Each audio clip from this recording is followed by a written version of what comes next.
Hello and welcome. My name is Adrian, and this is the Quantum Switch in action. It is very awesome to be to be here once again and to talk to you and to give you some insights into how the quantum switch works and how we are going to help people all over the world to really live by their purpose. I see this question all the time where people ask you, "What's my purpose? What's my purpose? I don't know what my purpose is." And then you have, I saw the one question being asked in one of the Facebook groups where a person was asking, "How do I find out what my purpose is?" He had about, I think there was about 85 different answers, and they're all different. So, it's very relative what your purpose is. And I found out that through the years, really depends on who you need to serve or who needs to control you in a sense that will determine what your purpose is supposed to be. Okay, so what I did is I went back to the first principle of who we are, as in with anything on the quantum switch, and then work from there. Don't take off all the layers and go to the basics and see how we work. So what I've got here is a little screen share. Let me just get that going. There you go. Okay. Let me just move my mug there into the corner. There you go. All right. So let's do it like this. I think, yeah, let's do it like this. So as with everything, quantum switch is creating, I have to stop talking weak language.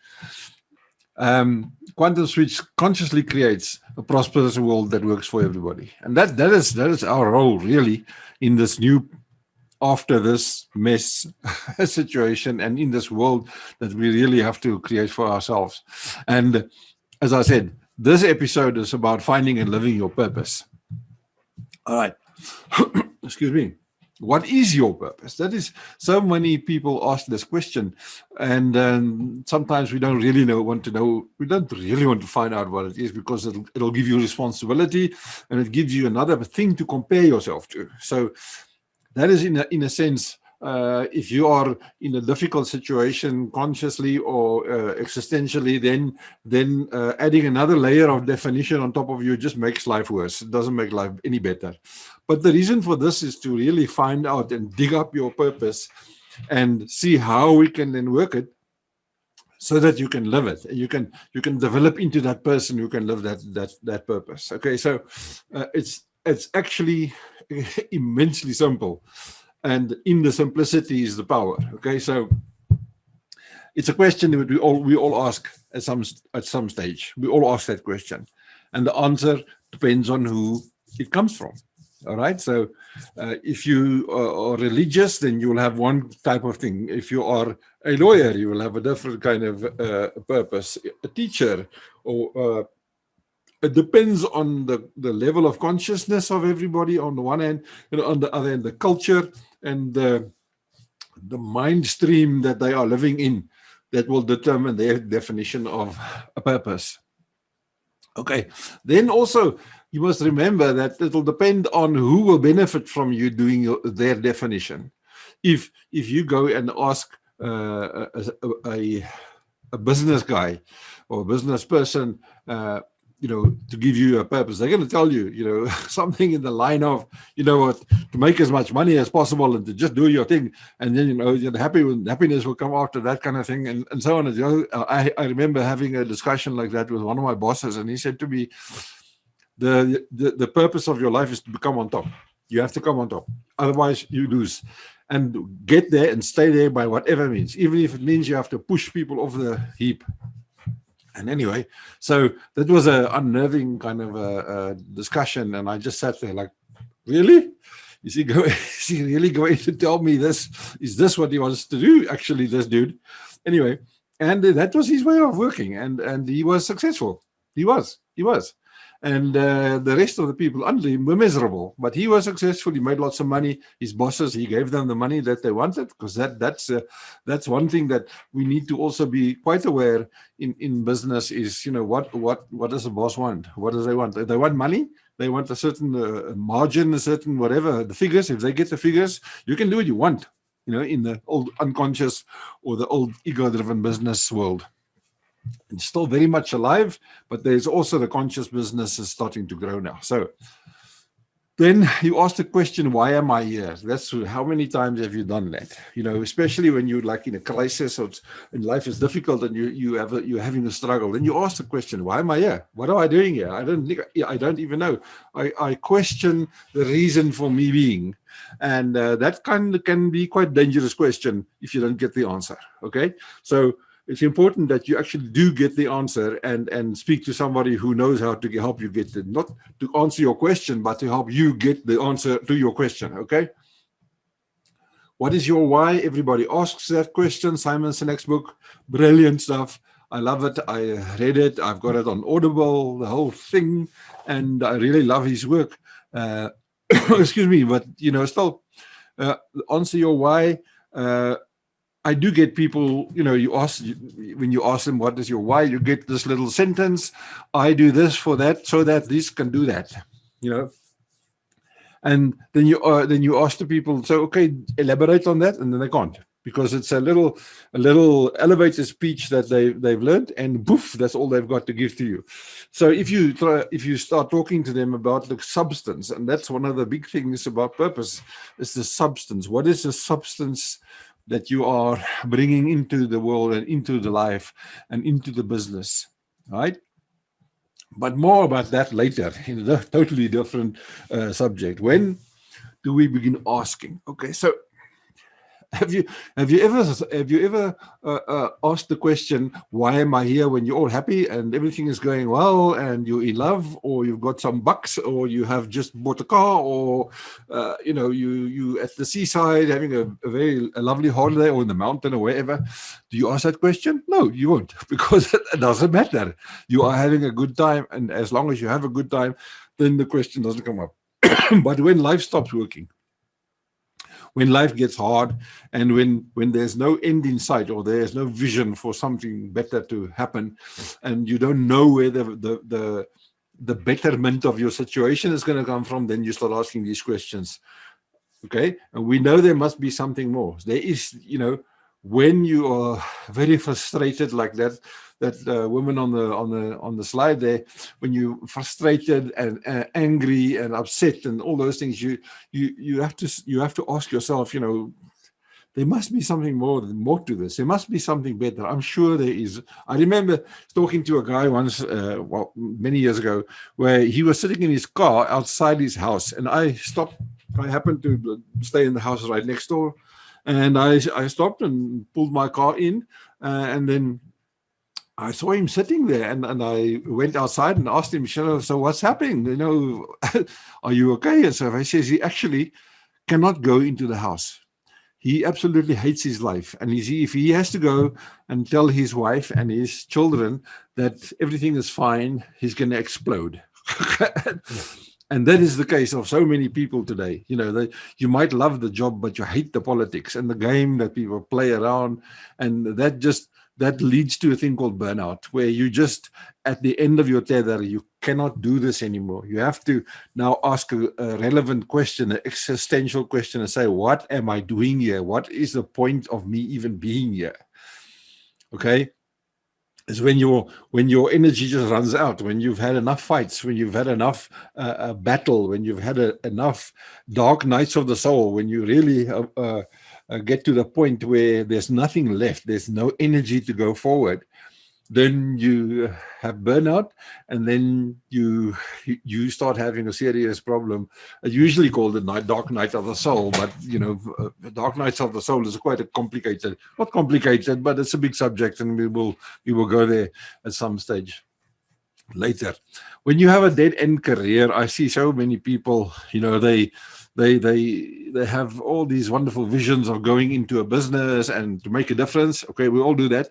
I'm going to take this new job, and I'm going to make a difference, and I'm going to do this, and I'm going to do that, and I'm going to be such a star, and I'm going to do this. And 6 months later, you're one of the people, because you realize that there is a certain structure within the business, and there is a certain culture in the business, and you are not going to transcend that culture unless you want to become really unpopular, number one. And number two, if you don't get in high enough, you will be out of there at the speed of sound. That is for sure. Okay. So A dead-end career then is the thing that there is no future for you. You just have to fit in and FIFO, have to fit in or go away. And if you have, say for instance, you have a lot of debt now. You bought a new car, you got the new job, you bought a house.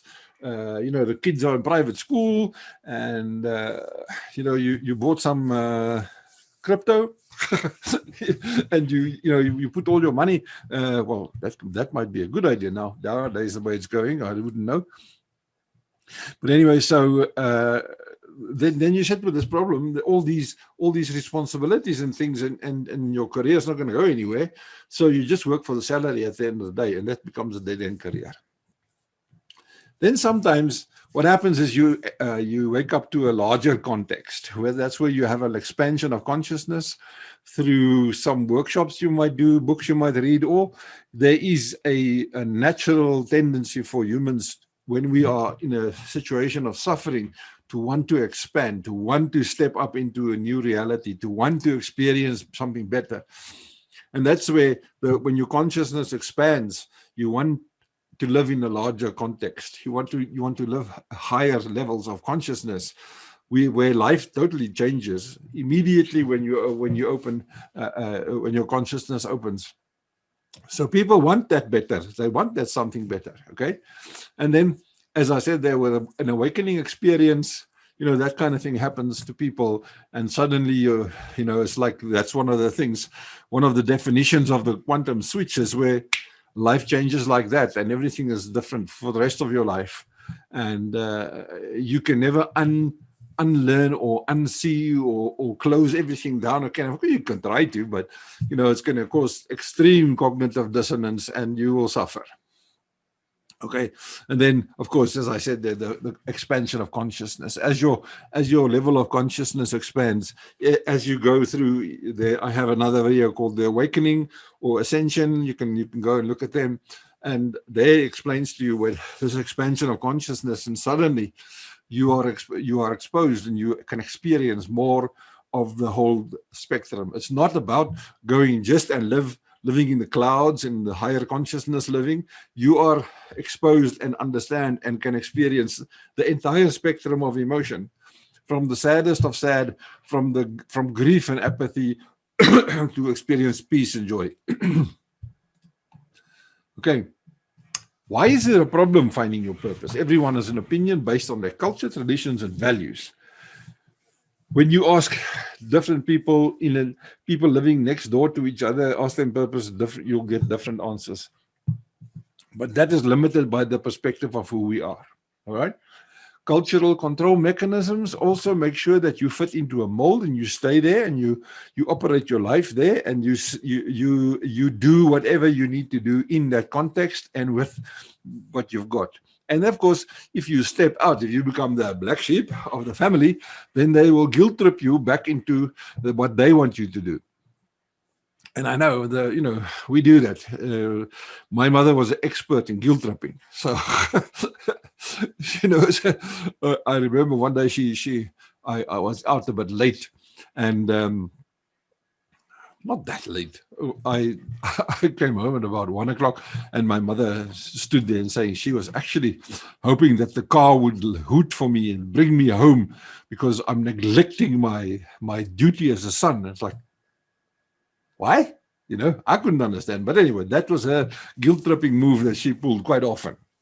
Anyway, that was not the last guilt trip episode in my life. But anyway, okay, once you truly find your story, or your purpose, is very hard to stop you. You see, that's also, if you think about it, if you don't know what you're doing, and someone else can tell you you're supposed to be doing this, and you buy it and you do it, and you hang in there and you stay in the system, and you do not step out of your requirement, but you hang in, then at the end of the day, what you will be is you will be the servant, right?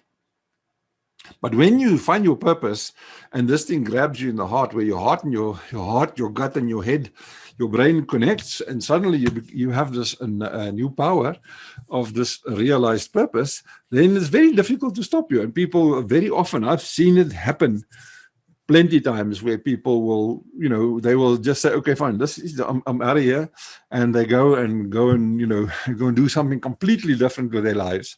And, leave home kind of way, and go and do something different. I've seen it happen to married people, to single people, to young people, old people, whatever, all over the world. That kind of thing, where people realize their value really to the world and how they can contribute to a life worth living and make it better. Right? Okay. A practice purpose often leads to a sense of calling. How does that work? When you realize that you have a sense of calling, in other words, how can I say this? How I experience it and how I see some other people experience it is, you are busy. You get busy with your purpose. You understand your purpose and you start doing that stuff. And you do it with dedication and with total abandonment because you absolutely love doing it. Okay, then suddenly one day you will discover that there's a sense of calling on your life. You are beginning to experience a sense that this is life. This is better, and life is calling you to a higher standard and to a higher level and to a different description, and to really you're supposed to take your life. It's urging you to take your life in a different direction, or to take it several levels up. Okay, and to understand that the difference you make in the world, that's a calling for me, at least. And I've seen people develop this sense of calling when they find their purpose, start working in it, and really go for it. And then suddenly they develop, oh my goodness, it's like your calling comes to get you. That is the only words I can use to explain that one. Okay. When you become a creative force in the world, when you really become the kind of person who makes a difference, who wants to make a difference, you make a difference, okay? Then you living on a purpose, or when you live on your purpose, that's what you become. So creative forces in the world are the people who change things, the change makers, not the changers. Okay, the change makers. These people step in with their energy, and because that it's their purpose, it comes from the inside out, not from your head down, but from your heart out. You have an immense impact in life and on everybody else around you, right? So then you become a creative force in the world. You become a change maker, not a changer, right? Okay. And it's very hard to turn such a person back. When you're on fire, it's extremely difficult to change a person back from their purpose. Why is this important? Because in some societies, they don't want you to do your purpose because they know you're going to drift away. You're going to move out. You're going to go away. You're going to leave this religion or do this or leave a work or a job or something. You're going to do something different because you have a bigger calling in your life. It's very hard to turn such a person back. And if you do, it's really a stupid thing to do, quite honestly. Because when you turn someone off their purpose, the only thing you're going to get is resentment. That is for sure. Okay. And the person will anyway find a way to leave at the end of the day. That's just how it is. Okay. So when you get to this whole process of finding your purpose, I put down there, you seekers, finders, keepers, and doers. That's a different grades of human. Okay, a seeker, I'm looking, I don't know what I'm doing. What am I doing here?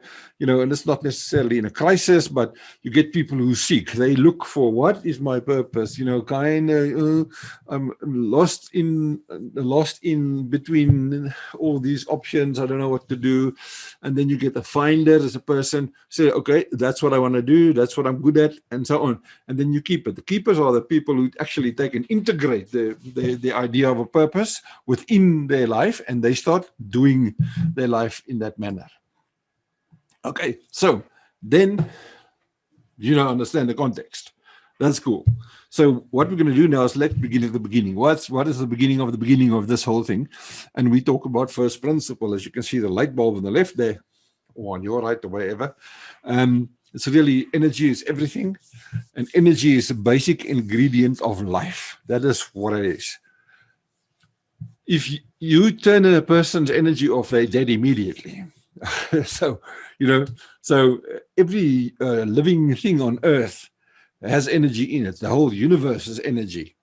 And it's like 95, 99, 98% energy. I don't know how they can calculate these, but it's like 99% of the universe is energy that you can't even see. Okay. So we are the solid bits in between, in actual fact. So every function, and I'm talking about us now as human beings and, other alive things, every function is to turn the energy into a functional system. Right? So you have this energy that's all over the universe, and it's available to everybody. And we take that energy, your body, which is also energy, is congealed energy in a sense, and it takes and it turns the energy into a functional system. Excuse me. Proper functioning determines the viability of life. When these systems are working, when your body is now bringing energy and it's working with energy and it's converting that energy into activity, then it will determine the viability of life. If the energy is working, if it's flowing and so on, and it works. If it doesn't work, then you get disease and death. Okay. All right, so the principle of flow is basically part of a course that another course that I've also got called Superflow, where I teach people how to get themselves into this higher levels of consciousness that really brings about this amazing flow that takes you beyond the definitions of words. Honestly, that is absolutely awesome. You can't live there, but it's available to us at times. So if we look at the principle of flow, then energy that flows is healthy, and energy that's blocked is a disease. It's like a dam. Okay. When the river is open and the water can flow, it is free to flow. Oh, there I hit the microphone. When the energy is, when you build a dam in there, then the water, of course, stays back, and there are the good reasons for building dams. But you usually find a thing of sedimentation within the dam, and the dam starts filling up with sand as the river, the water stops and deposits all the sand. And all over the world, that's a huge problem, sedimentation, where you have, like, especially in Africa and in places like India, where the soil is like the red soil and so on, that causes sedimentation. Okay, so then it blocks and it causes a disease. Everything stops working. All right. And now I want to just rattle some minds. There's a thing called the principle of service. If you think of, really, when you go into conscious creation and conscious business, conscious leadership, and conscious entrepreneurship, you understand that you are here to serve humanity, and you will be rewarded for that service, right? So, but the principle is service. Okay, so it's not slavery. It's not you do it so that you can get money. Is you do what you do and you get money. Okay, you get paid for this. Sometimes you get very well paid for the work that you do. But the first principle is service. And how many times have you heard the idea that people say to you, you must do something without the expectation of a result, right? That's now if you start working in manifestation and that kind of stuff. So you're not expecting, but you are anticipating. Okay, so it's a very subtle difference in words. Service is like that. You serve people, and in anticipation of seeing the amazing result that is in their lives. Okay, that's the big secret of service, is to see the change in their lives happen. And when you get that mind shift, really, it's quite astonishing and amazing to see that kind of thing. When you see people's lives change because of the work that you do, change for the better, of course. Okay, so we are a very complex system with one job. That is such a weird sentence. One job, yeah, one job. Every part of the system has one job: the survival of the organism at the highest possible level of operation. What do I mean there? Every cell in your body has one job. Your heart cells has one job, to be heart cells and to make sure that your heart works. Your heart makes sure that everything else works, everything else that it works in. If your heart stops working, you're dead. Okay? Your brain cells, your skin, Everything has a specific duty and a specific job to make sure that your organism, you as an organism with, as we'll get to the numbers now, the survival of this amazing system that you've got. Okay, so if you think of now, if you consider the fact that you are the leader of 37.2 trillion awake citizens, those are the cells in your body. They are listening to every word you're saying, and they are listening to every emotion that you're putting in. They are picking up and excreting hormones and neurochemicals and all those kind of things to make your system work. 37.2 trillion of these, they are the dudes that everything in you is listening to you. And that's all divided into 78 organ systems, 5 vital organs like your heart, your lungs, your kidneys, your stomach, and so on. And then 10 different systems. The 10 is like your circulatory system, your reproductive system, your lymph system, etc., etc., etc. Okay. And then sometimes we behave like cave people. We are this sophisticated, unbelievable sophisticated system that just can handle the most severe challenges and still go, and you can achieve amazing things and still go. It's absolutely awesome. Okay, and then on the other hand, we can sometimes behave like cave people, like real barbaric peoples. Won't use another word. Okay. I once had this metabolic system. Somebody was really a metabolic process. Somebody was showing us I was at a workshop, I think, and I saw the guy had a whole thing. It was like a A1 paper or sheet on a wall, and there he had all the whole metabolic system going in there. This picture here is a fragment of the metabolic process. Okay, a fragment. If you can see every little thing there, everything has got a name, and everything is involved in a process. You have cysteine, histidine, histamine, okay, glutamate, oh my goodness, homocysteine, glutamate there. You have, oh my goodness, thiamine. These are all I can't even pronounce some of these things. On this side, you have all the 2P glycerate acid, all these horrific names. And this is like a biochemist. Oh, this is a dream life, I'm sure, for a biochemist. But look at all these extremely complicated things going on there. And this is in you and in me. This is us. Okay, this is what we are made of. We have all these systems all running at the same time within our lives, in our bodies, and it blows your mind. I was checking this map out. I remember at the workshop, and I just stood there like, whoa, man, whoa. It's like, also, this is going on within me and within you at this very moment. Yeah, this is what's happening. So, be astounded. Absolutely be astounded. Then here are the 10 complex systems working, and you'll wonder, why am I doing this now? What has that got to do with purpose? It's got everything to do with purpose, because all these things are part of the system of us. Okay, circulatory system, nervous, endocrine, lymphatic. And interesting, lymphatic is an interesting system.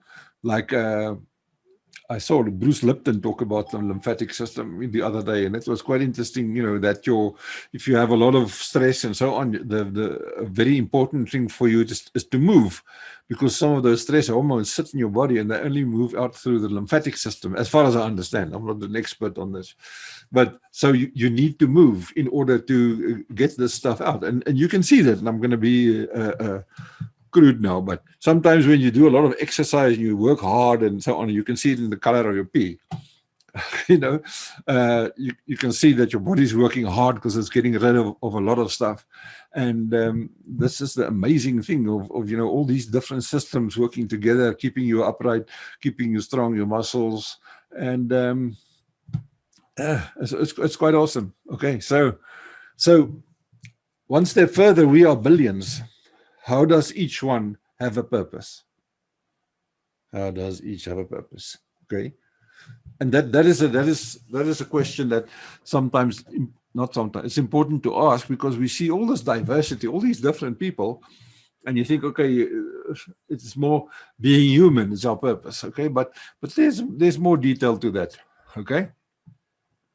And here's a word I heard this word somewhere, I don't know who it belongs to, it's called thrival. Go from survival to thrive, from surviving to thriving. That's just basically what it means, okay? You have different levels of purpose. You have a collective purpose to ensure the survival of every living thing. Okay, if everybody works together, all the different factions come together and work together. That's why I say that's an ideal and not the reality, as we want to ensure the survival of every living thing on earth. That is unfortunately and sadly not the reality that we live with, unfortunately. But I don't think it'll fix itself, or we will fix it in my lifetime. I don't think so.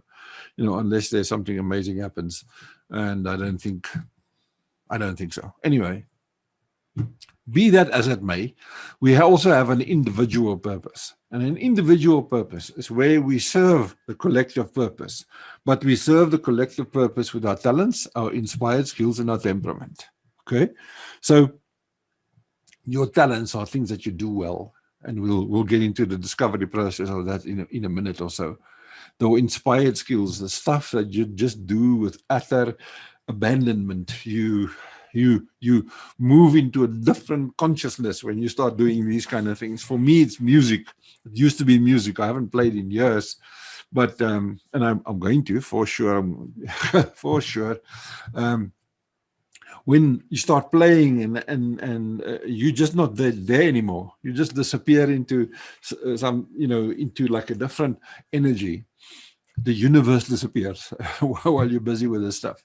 Okay, some people talent. I have a friend that paints, and she just goes into a different realm of reality when she starts painting. And when she's painting, also the other parts of her life begins to vibrate at a different level, because it's all one. We're all part of the same thing. Sometimes when you start using your talent, some of your other problems, the solutions to some of your other problems that doesn't have anything to do with your talent, also shows up for resolution, healing, and whatever. So because you are lifting your energy and your consciousness and your vibration, I don't like the word to use, but when you start lifting that, then all the other parts of your life begins to show up for healing and for fixing and for repairing and so on. And it's not a bad thing. It's a good thing that it shows up, because it shows up for you so that you can say, okay, I need to deal with this or that or the next thing, so that I can experience more of this. Okay, more of this. And that's a huge subject that we will go into at some time. And then your temperament, the kind of person that you are normally. Okay, I remember somebody in Australia said once, when they spoke to me, it says the big calm one.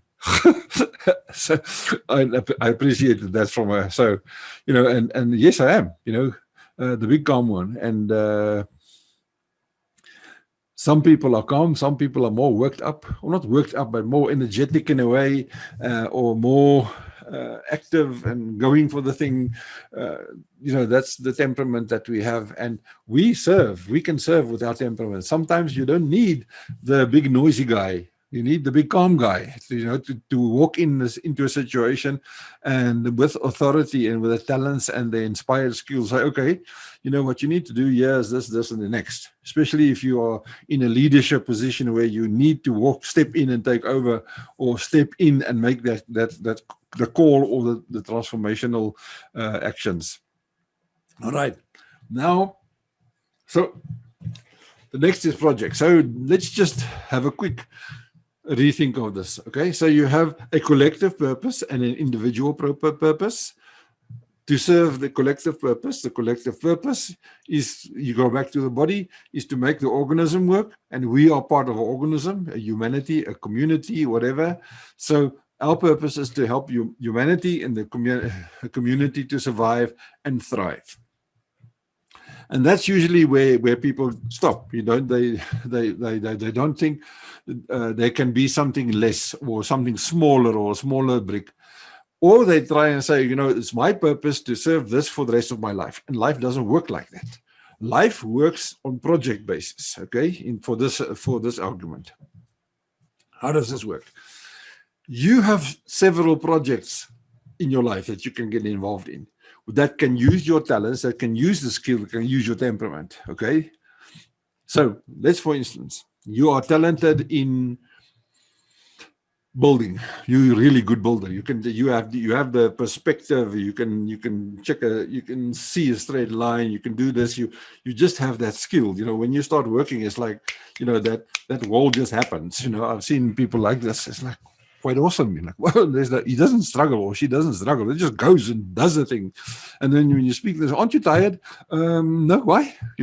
Let's do this thing. That's the kind of people. Now, that kind of person will then have a project. They will build a building here or a building there, and they will go to another country and help build there. And, that's a lot of people love this idea of location independence.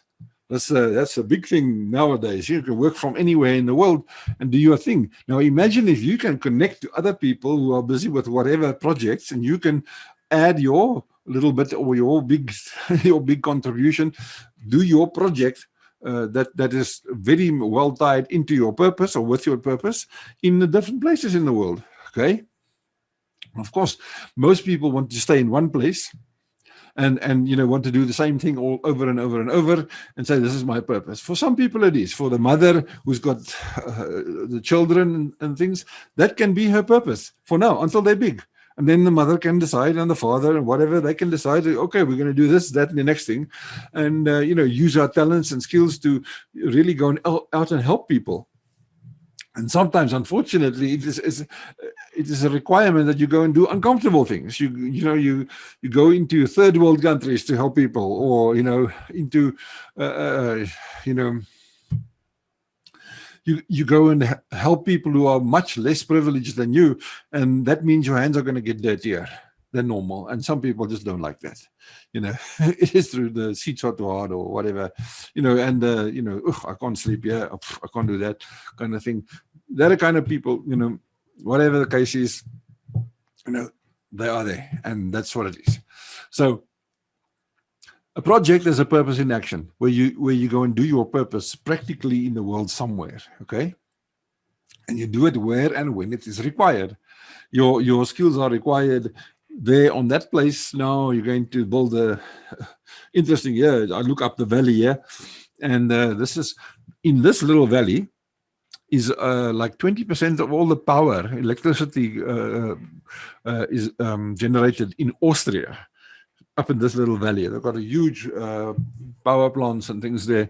There's more hydro stuff. So they have them there, and the Austrian train system runs only on a renewable source electricity. It's quite amazing. So imagine you know into this stuff, and you're into finding better ways of doing things. It's your talent. You can find better ways of doing business, of doing engineering, of agriculture.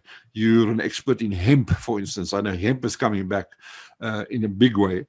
You're an expert in this, that, and the next. So you can go and do this and use your expertise in those fields. And with that comes your talent.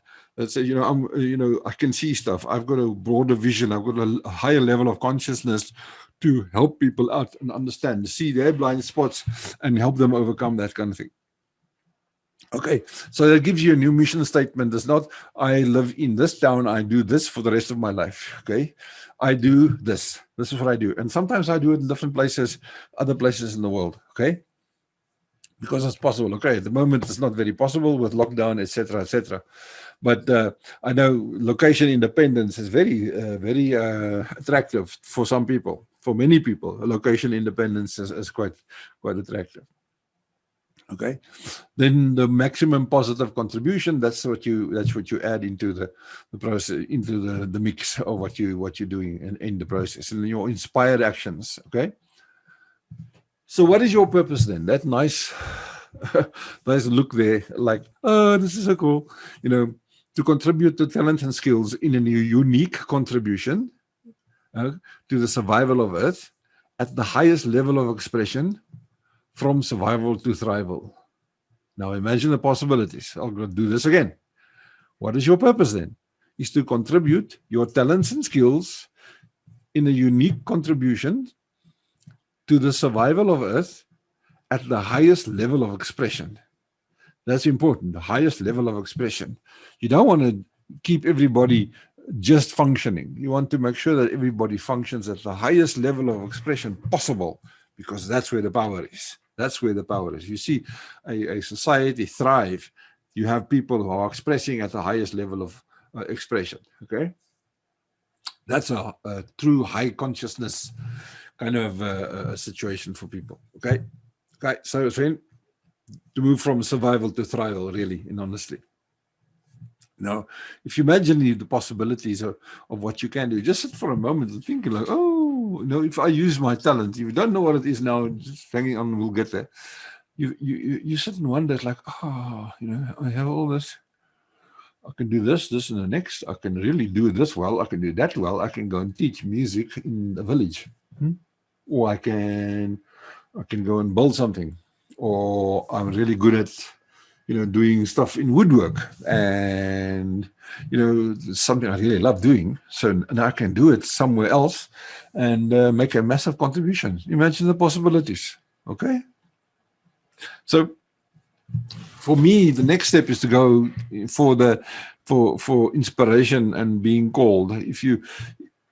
Inspiration means to be in spirit, and in spirit is not the spirit of fear, but the spirit of love and the spirit of growth and peace and joy, and to bring excitement, to bring acceptance, willingness, and courage into the world, so that other people can learn from you and you can help other people to become this. Because you must have heard the word encouragement is something that you can do for other people. And sometimes just you doing your purpose and doing something in an amazing way is encouragement for other people to step up and say, but I'm good at this. I can do this. And then those who have the purpose and are called as teachers, they are the people who step in and say, okay, fine, let's teach these people these things. Okay. When you have an elevated emotional set point, a default point of emotions much higher, say for instance, you used to live in desire and anger and grief, and you're angry and unhappy, and life is terrible, and you're anxious, then your contribution to life is that. That's what you bring into the life and into the reality of humanity. What we want is to have a reality of peace and joy and love and reason, that kind of thing. And those are all levels of consciousness that you bring in: optimism and forgiveness and understanding and trust and affirmation. That's the kind of things that we can help people with. That's from that standpoint, you can help people. Okay, and you help them as you connect to your greatness. You help them to, you encourage them to move away from their lower consciousness, the hate, the scorn, the anxiety, the despair, all those things. You move away from that. Have you ever seen the face of a person who has woken up and who goes from anxiety and fear and living in dread all of their life to just one day they realize and think, maybe life is worth it. Just maybe life is worth it. In that moment, this person is born again, because now the consciousness expanded and it just exploded in an amazing way. And now suddenly they start living from a different level of consciousness. Okay, they can sink back. It's possible, but with a proper nurturing training and help, that will help them to really live that life in a better way. Does it make sense? I hope so, because it's very important. So how do you find your gifts? And I'm not going to go through all these. These are all exercises and practices that we will go through in time to come. But the idea is, you can reach out to me if you want to, want to do this. I do have a program, but that's not why I'm telling you this now. Okay, so The different exercises that you can do is, what is your gift? Gifts. Those are questionnaires and stuff you can just sit and ask yourself. Okay, you do a timeline analysis of from when you were really small to now. Uh, what did you do? How did it show up in your life? And you know, um, my example is, I remember when I was about this big. I was really when I was small, and I had we lived in an apartment block, and luckily we lived on the floor, ground floor. So I used to be, and it's the weirdest thing, I used to take some of the bread from my mother's bread bin. She used to give me some dry bread and so on, and then I'd throw it outside, and then the birds would come. We call it a mossie. I don't know what's the English word for it. It's a little bird. It's a grey little thing. I see they all over the world. So they have. I'm sure they have different names in different places. And then they would come and sit, and then I had a Coke crate, a little wooden Coke crate, it's about this high. It used to take the small bottles. And I can't remember where I got it, but I had that. So, and I would get onto that, and then I would speak to the birds, and I would motivate them, and tell them to go fly, and and preach at them, and so on and so on. So, when I started doing my process, and I went back all the way to then, so you know what? Actually, I loved it. And the funny thing is, I saw my mother many times out of the corner of my eye, standing in the kitchen, and calling my sisters across and say, come look what he's doing. And ever to today, like what I'm doing now, I'm teaching, and I absolutely love doing this. It's amazing. I've when I was lecturing at a college, it's like absolutely seventh heaven stuff for me. Okay, so timeline analysis, you go back and you look at the stuff that you were good at. What did you win prizes for? When you did stuff, did you make stuff? Did you sing? Did you dance? Did you do whatever? Of course, we tend to limit the possibilities of our children. They must do this, and they must do tap, and they must do this, and they must do ballet, and they must do this, depending on the culture that you're in. But sometimes the child wants to do like Tai Chi or something, or something like pottery or whatever, and luckily now there are more people who are open to let kids do whatever. My personal philosophy was, there was a budget for stuff to buy, and my son and my daughter, they could do whatever they want, but there was only that much budget. So if he decided he wants to go cycle, then we buy the bicycle, and he went cycling, and we upgraded the bicycle, and and when he wanted to stop doing the bicycle, he wanted the drums, sell the bicycle, buy the drums, and that was a deal, and today the man is a big dude, because he understood. Not he understood my way of working, but he took responsibility for whatever he wants to do, and he does it 100%. And he wouldn't be in the position that he is today if it wasn't for that. Okay, my daughter is the same. She's been working in the same company for many years now, and she's making a huge difference.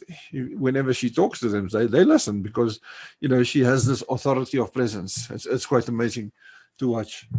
Okay, son-in-law, same thing. He's extremely talented and amiable dude, and really works. You give him something, he just goes for it. He just works. Okay, it's quite amazing to watch this kind of thing. My son's wife is also dedicated people. They do their thing 100%, and that's what we need. That's what we need in the world, to practice their specific skills and their specific purposes to make the world a better place. Okay, think of what you did, or what you did well, or still do without trying. You don't even try to do this.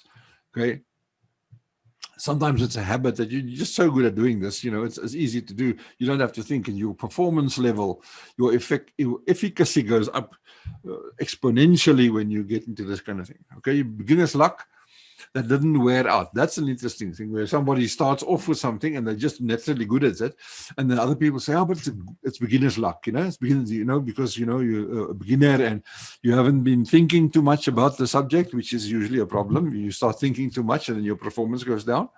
But sometimes you have your beginner's luck that doesn't wear out. and people just keep on going, and they do amazing things, and it's like their whole talent just comes and just blows it away. Okay, next one is, what are you doing for a hobby because you love doing it? Okay, not because you're bored and you don't know what to do, so you buy yourself a whole bunch of metalwork stuff, and you just bash away at these kind of things. No, it's like, what are you doing as a hobby because you absolutely love doing it? So why don't do that for the job? Why don't do it as a calling? Okay, what were you told to stop doing? Okay, you were so much better. What do I mean by that? Is sometimes people get jealous, and they will see someone really good at a certain subject or a certain thing that they're doing, and then the people become jealous, and then say, she's not really that good. Like, seriously, you're okay, but not, that's the kind of unfair competition kind of thing where people, they don't try and outperform you, they try and weaken you so that they can look better. That is a very unfortunate characteristic of many people, where they can't compete with you because you're so good at something. So what they will try is chop your knees off so that you can, not literally, of course, but weaken you so that you can't go out and really do your thing in amazing ways. Okay. And then, excuse me, the shadow work is the gifts you denied or pushed into unconscious. I have another video called Where You're Hiding Your Superpowers that you can check out on the YouTube. And the reason for that is people think about shadow work usually is all the dark bits of us, all the mean and evil bits of us, of our makeup that we hide, of our psyche and our energy system. We hide it away because we're scared of it. But there's another area that is also in the darkness, and we push it there, and that is the gifts and the talents and the things that we've denied, or we've pushed it into unconsciousness. And that is many times because of the sentence just before that, where you're actually very good at something, but it offends your culture, or it offends your parents or whatever, and they don't like it, or the unfair competition kind of people saying, you're not really that good. And and I remember, this is something I vividly remember, where said to me that, your talents are ready for the weekend. In the week, you work hard, because that is the Protestant work ethic that we grew up with. As you work hard, and you're not supposed to enjoy it, because by the sweat of your brow, you will earn your bread. Yeah. So that was a lived experience, where it says, if it comes easy, and if you're really good at it, it's really a hobby. It's not something that you should be doing as a job, because from Monday to Friday is hard, and life is difficult, and life is mean, and you have to grind and fight, and and struggle and strive all the time to get to that whatever elusive goal that someone set for you. But the stuff you're good at, no, you can't do that. That's for your hobbies, and really over the weekend. If you lived like that, just put up your hand. If you understand how that works. A lot of people have had that problem in their lives, especially the older ones. Like I said, the question is, where did you hide your gifts? And if you go to the YouTube channel, it's there. Okay. Excuse me. All right. So, connecting to your projects. Now, this is something. This is more practical kind of thing. Where how can you do that? Because your skill and your talent. You know what it is, and you do it rather well, and it's amazing. And what you need to do next is you need to be able to connect to other people and see where it is. So the first thing is you create an elevated awareness. You go and read stuff, on your specific talent, or your purpose, skill, talent, whatever.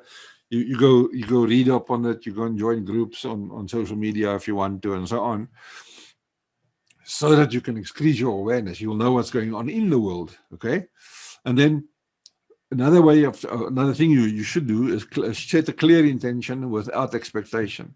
Okay, anticipation is fine, but expectation is a different thing. Set a clear intention that I want to do this. This is what I want to do. This I'm doing this. Okay. And then create your vision for a better world. Write it down, put it on a card, put it on a, I just write it. Okay. And then as I write it, then I bring it into my presence, into my mind, and I think from my heart. Okay. That's a little skill that I teach you. You think from your heart, not from your brain. Because then when you think from your heart, the emotion goes with it. And when emotion is prayer, prayers get answered. Okay, that is just how it works.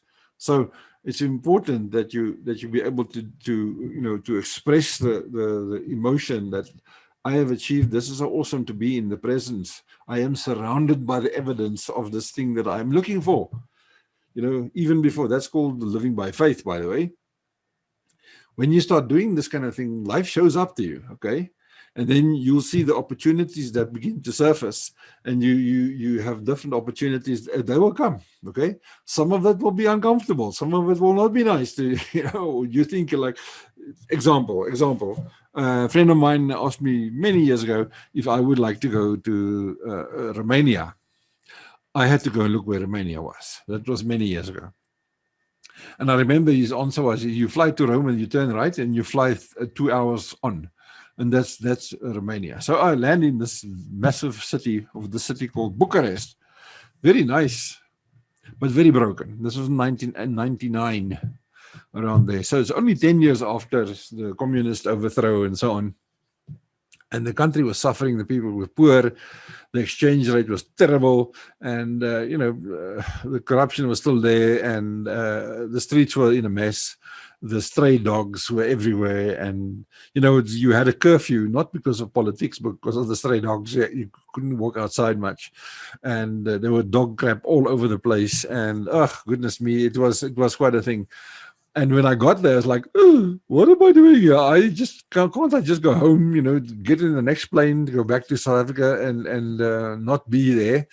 And fortunately, my sense, told me, shut up and go on. So got to the flat where I was staying in, and it was nice, and it was small, but it was nice, it was clean, everything was fine. And then I started looking around, discovering the area around me. It was all broken, old, and decrepit, but the people were amazing. The people were honestly quite amazing. When they see you are new. You can ask them anything. They all can speak English. Okay, the older folks couldn't do, but they could speak German. Okay, so that also helped. So it was very uncomfortable, and then then I started looking for the opportunities. What can I help? What can I do here for the people? Okay. So then I started doing like little classes for them. And soon the classes just grew to quite a number of people who all wanted to learn something. And it was astounding, to be in that, you do your purpose. And sometimes you have to jump over the discomfort to do your purpose. And then you see the response from the people, not the response from the broken furniture, the broken sidewalks, but the response from the people. You forget about that kind of, you learn to walk between the cracks, and life becomes awesome when you can change lives like that. Okay. And then what you can do is also find someone who has the same issues you had and help them. Sometimes you don't know how to help people, but then if you become aware, you put yourself into an awareness of, these are the problems that I have faced in my life, then, you can reach out to other people who are having the same problem and help them, okay? But help them by really helping them. Don't make it a marketing pitch so you can sell your coaching process. Really help them, like Frank Kern says. Be different. Help them by really helping them, kind of thing. And then there's a thing of power of 8 groups. Power of 8 groups are like exponential energy, spiritual group, not spiritual, but energy. And once you work, you know how to work with a power of 8 group, the power actually becomes extremely strong. Okay, the consciousness starts working. I don't want to go into that too much because that's like a whole subject all on its own. But you can Google it also. The power of 8 groups. It is there. The myths and legends about doing your purpose. And I think we're almost done. Yeah, we're almost done. Okay, the myths and legends is you must sacrifice to serve. You must now, sell all your clothes and sell everything and go in there with only with a handbag or with a one suitcase and go and suffer with the people. That is not helping them. Okay, that is being stupid.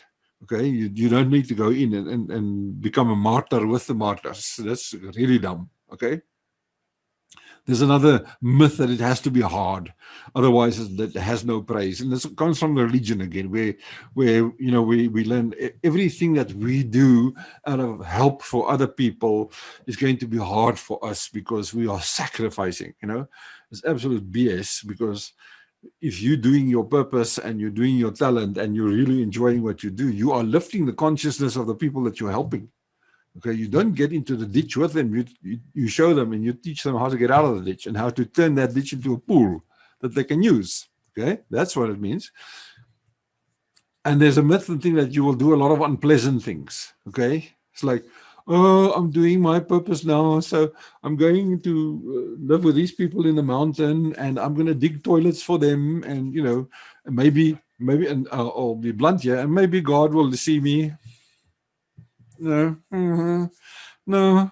Do the things that you're amazing at. They know how to do their own point toilet digging. You don't have to do that. Okay, so service is for them, not for me. Okay. So what I mean by that is they must serve you. I'm not serving them. I go there and they must serve me. Okay, because I am the superior. I know more. I know. I had a friend like that who went into. He was with me in Romania once, and he told the people, listen, I am a senior dude. I come from a senior position, so you must make sure that I have coffee in the morning. Guess what? How many people spoke to that guy? Nobody. Nobody wanted to have anything to do with him. Okay, so service is something that you do, they don't do for you. Okay. And then sometimes you are sold the idea that you have to do this. Someone tells you you have to go and do this because the world needs you. And it's a form of guilt tripping. Unless you do this, it's like you are disappointing the world by not doing this kind of thing. Those are the myths and legends. Okay, so please don't do that. Okay, so doing your purpose. I think this is the last slide. Yeah. Doing your purpose as inspired service. Do what you are brilliant at 100% full tilt. Imagine if you can do that. Imagine what it'll do to you, do for you, and do through you when you can do this. Raise your standard beyond what competitors can reach, because you can. This is conscious business 101, or 401 by then. If you raise your standards so high that you are that better, because you're now good at this, nah? So you're really good at something. So you raise your standards so high that nobody can compete with you. There's no competition. Okay, and it's not you raise it so high so that they can't compete with you, but you raise it so high because you can make such a huge difference in the world. Okay, find your excitement in what you do. Excitement, I know in the old Protestant work ethic, excitement is a really bad thing, but we want you to be excited now. Find your excitement. Go and find that thing that turns you on and makes you want to work. And that's what you need to work on, and find that consciousness. Go move into that consciousness. Share your thrival with the people you serve.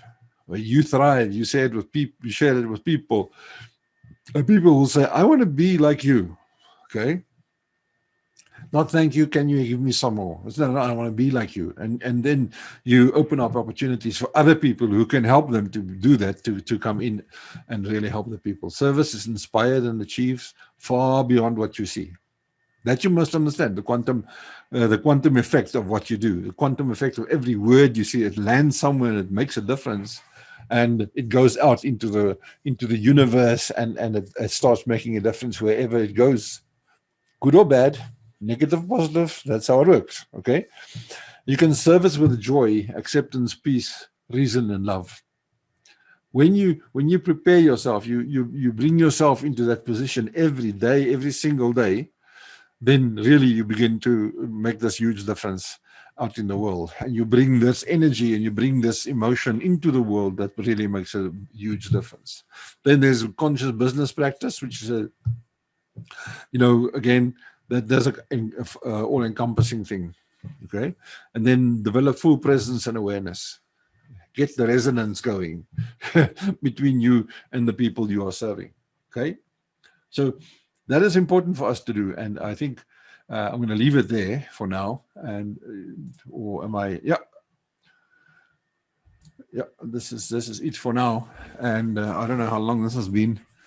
Probably a very long one, but anyway, use it as a training session, and maybe view it over a few evenings, or download it. I don't know if you can download it, but use it. And if it resonates with you, reach out to me, and we can talk about getting you onto something like this. So anyway, I hope you enjoyed this. It's really awesome to do this. I love this kind of work, and I really it's a privilege and a pleasure to be able to help educate and help change the world and change the consciousness and lift it, so that we can go out and make a better world for us all. For sure. Blessings. Thank you very much. All is well, or will be well. We will make it so.